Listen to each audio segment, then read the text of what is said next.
овие 2 години се забележува опаѓање на дискурсите воопшто, на репрезентација на родовите и на сексуалните младсинства, посебно или скоро од целосно отсуство или молк кога станува збор за представување и информирање за конкретни настани, конкретно за неделата на гордоста во 2013 и 2014, со тоа што во 2014 во споредба со 2013 се забележува уште подрастичен пат или скоро целосно отсуство, непостоење на оваа тема во медиумите. Во цела источна Европа е карактеристично тоа што има огромно премолчување на темите и настаните поврзани со ЛГБТ, а кога тие се појавуваат се демонизирани. Односно, молкот претпоставува дека јавноста на која што и се обраќаат медиумите не вклучува во себе контрајавност или не ја вклучува оваа малцинска јавност. Тој молк претпоставува дека оние на кои што им се обраќаат медиумите не може по ни една цена да бидат хомосексуалци, бисексуалци, трансродови луѓе, односно не постојат такви луѓе во општата јавност кои што би ги занимале да слушнат за културните активности кои што ги прават активистите и заедницата. Кога викам гости за промоции на книги, на изложби, за политика, за разни други работи, не гледам причина зашто не би викнал некој кој што организира настан кој што се нарекува Недела на гордоста со многу пропратни манифестации. Почитувани гледачи, ви посакувам добре дојде во најновото издание на емисијата 24 за животот, прво издание за оваа работна седмица во кое што ќе разговараме со оглед на тоа дека овој период од годината се случуваат екстремно многу настани, но мора да им се оддаде почит, особено на оние кои што се борат за врвни цели во општеството, а токму таква е и денешната емисија, каде што ќе зборуваме веќе, можеби помаичката не забележавте, но ете пишува Скопје Pride Week 2014 и веќе маичка и се. Имате преплавување во медиумите со информации кои што се однесуваат на демографија, на абортус, на бракови. Али одиме нашата македонска политика, владата најави уставни измени кои се исклучително широко и добро подржани од јавноста, особено во 3 точки. Првата е уставно да се дефинира дека брачна заедница може да биде само она што е составено од маж и жена или од машки и женски пол.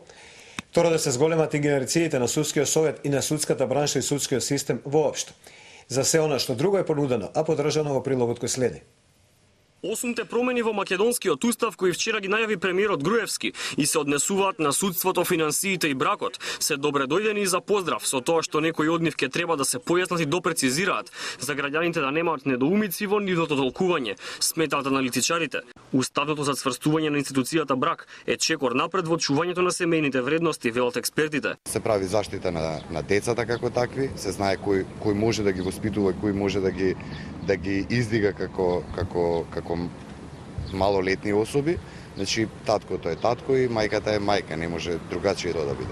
Имплицитно креираат паника, која што нужно како последица би имала, односно би го засилила стравот, паниката и фобијата кон сексуалните мацинства кои што историски и културолошки во Македонија во изминатиот период, не само во најблиските години, туку во континуитетот декади се представуваат како најголемата закана за репродукција на не само на хетеросексуалната нуклеарна семејна заедница, туку и за репродукција на нацијата. И на тој начин создаваат силна подлога за понатамошно одражување и засилување на хомофобијата или на трансфобијата.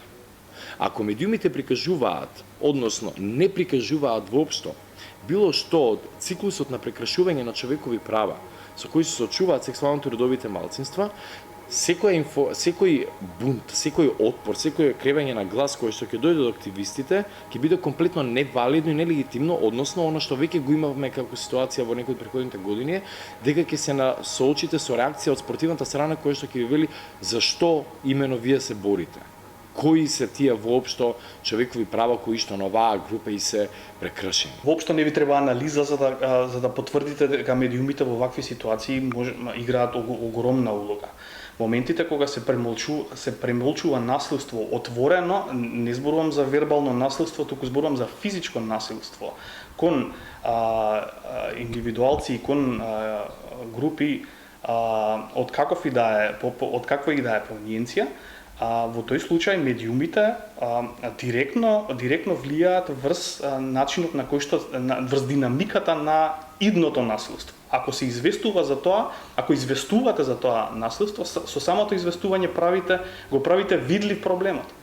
Правите нешто што е ставано под тепих со децении да наеднаш излезе на површина и општеството да признае дека има таков проблем. Улогата на медиумот и улогата на полицијата во случајот кој што го имавме со нападите конкретно на ЛГБТИ центарот и со се она што следеше со нападите на самата недела на гордоста на активистите е дека сето тоа е еден врзан синџир, кој што во тој синџир ако едната алка ви недостасува, тогаш вие автоматски ви се расипани и другите алки, односно не може да се врзате една со друга и не можете да направите круг на еднаквост.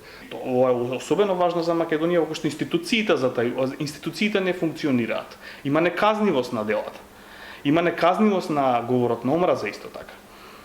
И во такви услови медиумите, само регулацијата на медиумите е многу битна, дека тие мора да произведат некој наратив кој што и пружаат отпор на оваа стратегија на премолчување. А за демонизацијата, односно отвореното наследство, воопшто да не зборуваме колку се тие битни. Затоа мислам дека е многу важно медиумите и претходно на се што кажавме да се развијат себе си здраворазумски, да го отворат својот ум, да ги прифатат различностите или во најмала рака барем да ги разберат, за да може останатите институции потоа да ги притискаат кај клучните прашања за маргинализираните заедници. Другиот проблем е дека не креираат на тој начин, или медиумите одбиваат да креираат во јавноста свест слики со кои што страдањето, загубите, траумите кои што ги проаѓа оваа група на граѓанство, ќе бидат како такви вреднати и препознаени.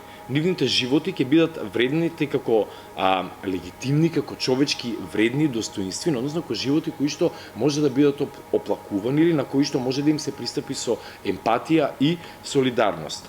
И тоа има долгорочни последици, најевидентно е тоа кога имаме континуирано перпетуирање на отсуството на солидарност и на препознавање на проблемите со кои што се соочува оваа група. Кога на протести кои што се однесуваат директно за насилство на оваа категорија на граѓани, имате присуство на максимум до 30 луѓе. И мнозинството граѓани не се наоѓаат засегнати воопшто од овој проблем. Едукација на новинарите.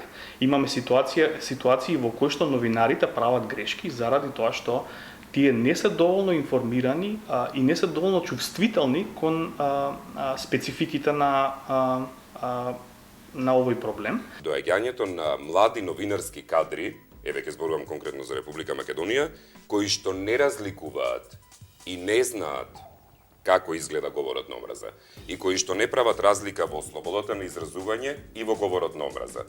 Значи, говорот на омраза не е слобода на изразување. Исто така, мора да се работи со редакциите.